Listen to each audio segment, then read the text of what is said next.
الحمدللہ حمدن کثیرن طیبا مبارکن فی۔ Welcome to channel روحانی پرواز۔ روحانی پرواز میں ایک نئے وظیفے کے ساتھ آج ہم آپ کو ایک دفعہ پھر سے خوش آمدید کہتے ہیں۔ آج کا ہمارا وظیفہ آمدنی میں اضافے کے لیے تنخواہ بڑھانے کا بہترین وظیفہ، نورانی اور روحانی پرتاثیر بے مثال عمل ہے۔ جتنا اس کے بارے میں اپنے الفاظ استعمال کروں میری زبان رک جائے گی، میرے پاس الفاظ نہیں ہوں گے۔ وظیفہ اتنا قیمتی ہے۔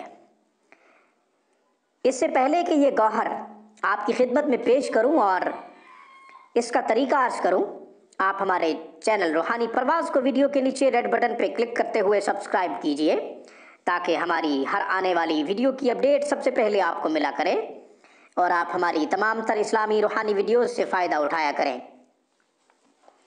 یاد رکھیں، کچھ لوگ آمدنی میں اضافے کی وجہ سے بہت کوششیں کرتے ہیں کہ ہم آمدنی بڑھائیں، کس طریقے سے بڑھائیں، ہماری انکم انکریز ہو، اس کے لیے کیا کیا جائے۔ مختلف جگہوں پہ جا کر اپنا یہ مسئلہ بتاتے ہیں، مختلف دروازے کھٹکھٹاتے ہیں، مختلف پیروں اور مولویوں سے رابطہ بھی کرتے ہیں، کرنا بھی چاہیے، فکر والی بات بھی ہے۔ آمدنی میں اضافے کے لیے ہمارا ایک نایاب عمل جو ابھی آپ کی خدمت میں پیش کرنے والا ہوں، اس کو جب آپ اپنی زندگی کا معمول بنائیں گے، کنٹینیو رکھیں گے، انشاءاللہ آپ کو کسی بھی دروازے کو کھٹکھٹانے کی ضرورت نہیں ہے، کہیں بھی آپ کو جانے کی ضرورت نہیں ہے۔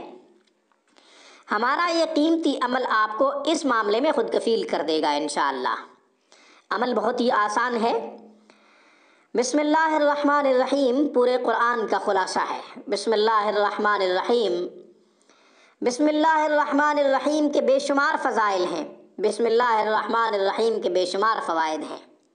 صرف اتنا کریں، اگر آپ کی تنخواہ نہیں بڑھ رہی، آمدنی میں اضافہ نہیں ہو رہا، کوئی کاروبار ہے، کوئی دکان ہے، کوئی فیکٹری ہے، آمدنی میں اضافہ نہیں ہو رہا، کسٹمرز نہیں آتے، ڈیلنگ نہیں ہوتی ہے مگر ایکسیپٹ نہیں ہوتی، یا یہ ہے کہ ادھوری رہ جاتی ہے، تو آپ کو کیا کرنا ہے؟ آپ کو یہ کرنا ہے کہ بسم اللہ الرحمن الرحیم 100 دفعہ ہر نماز کے بعد پڑھنا ہے۔ فجر کے بعد بھی 100 دفعہ، ظہر کے بعد بھی 100 دفعہ، عصر کے بعد بھی 100 دفعہ، مغرب کے بعد بھی 100 دفعہ، عشاء کے بعد بھی 100 دفعہ، یوں بسم اللہ الرحمن الرحیم کی تعداد 500 دفعہ ہو جائے گی۔ پانچوں نمازیں بھی پڑھیں اور ساتھ ساتھ ہر نماز کے بعد اس کی ایک تسبیح ضرور کریں۔ نماز کے ساتھ رزق کا بہت زیادہ گہرا تعلق ہے، اس لیے تو قرآن کریم میں اللہ تعالیٰ نے ارشاد فرمایا وَأْمُرْ أَهْلَكَ بِالصَّلَاةِ وَاصْطَبِرْ عَلَيْهَا لَا نَسْأَلُكَ رِزْقًا۔ آپ اپنے گھر والوں کو نماز کا حکم کیجئے، ہم آپ سے رزق کا سوال نہیں کرتے۔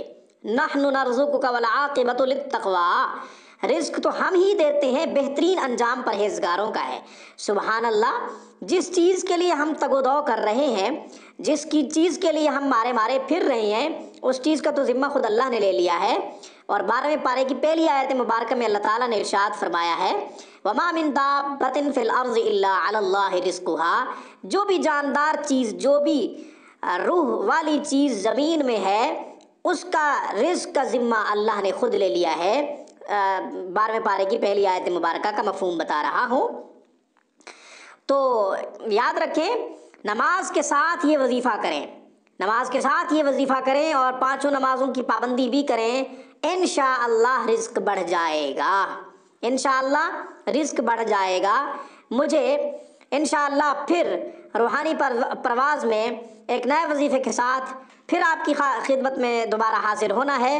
اس وقت تک کے لیے، جب تک میں دوبارہ کوئی نیا وظیفہ لے کر حاضر نہیں ہوتا، مجھے اجازت دیجیے۔